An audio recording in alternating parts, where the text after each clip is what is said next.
Just when you think you've neatly wrapped the gospel message in a box with a nice bow, we are thrown a curveball in the form of John 12:20 through 36.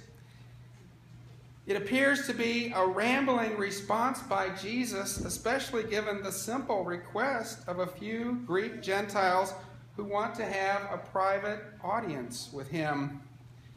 This event only occurs in John's gospel, and given the author had access to the other gospels, I believe John's view is that his gospel is more or less an appendix to the other gospels, the three other gospels known as the synoptic gospels. He fills the gaps.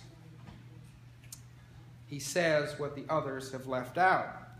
But why does Jesus give such a dramatic response to Greek visitors? Why does God choose this moment to be heard? And how do we become children of the light? Lest we get lost in our questions, we really need to see the big picture of Jesus' message in this discourse.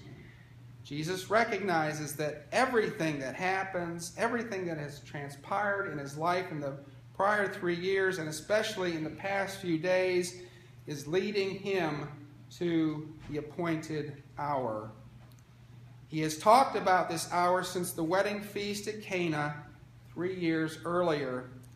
Now the time has come. While he knows this hour has come for his glorification, he also knows the path is not easy. His soul in its humanity is troubled. He has the natural instincts for self-preservation. He is struggling with facing torture, pain, and death. And who wouldn't? Jesus knows the moment that would change the world forever was only a few short days away. The hour when death would be overcome, when sins of the world would be taken away, and so he is fixated on the cross as Philip and Andrew make the request on the behalf of the Gentile Greeks.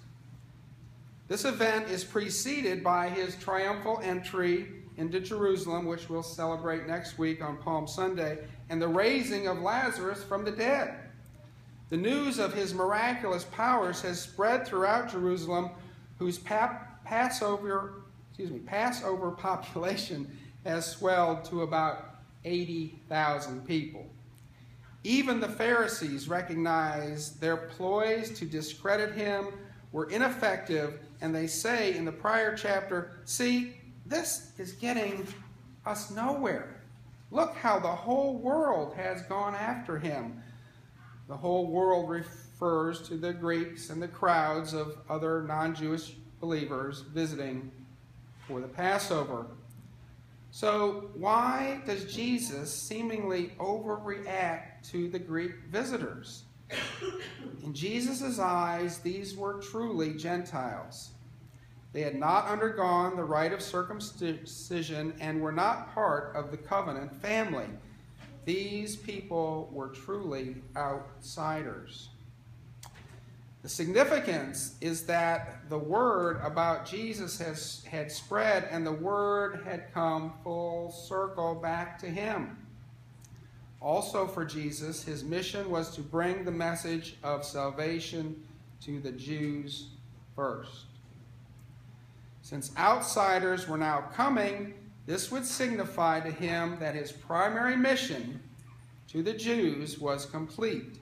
And so he says, "The hour has come for the Son of Man to be glorified." Phase 2 is about to start. This transition to phase 2 is reflected later in the text in the words heard from the voice from heaven. In his angst, Jesus cries out, "Father, glorify your name." His words could also have been interpreted as, "Can't we just get this over with?" In psychology, This is called cognitive dissonance.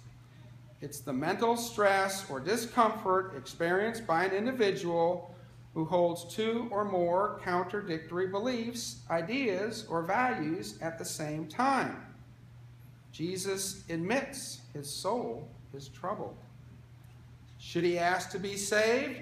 No. Instead, Jesus says, Father, glorify your name. The voice he and some others hear replies, I have glorified it, and I will again glorify it. Using the past tense, the voice from heaven confirms the faithfulness of Jesus in his mission thus far.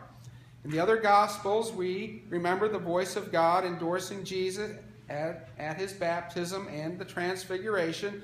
But here the future tense is used when he says, I will glorify it again. This confirms what Jesus already knows. The reason he has come to this hour, the reason he must be lifted up through crucifixion. He knows that it is only through death that he can overcome death. Using his metaphor, his death would be like trying to kill a seed by burying it, which we demonstrated earlier. Through his victory over death, he would draw people to himself. We are the fruit of his labor. His death and resurrection would be the ultimate glorification of God's name. His action is the ultimate expression of love, dying on the cross for the salvation of humankind. However, we must be cautious not to try to make sense of Jesus' sacrifice on the cross as a blood offering to an angry, vindictive God.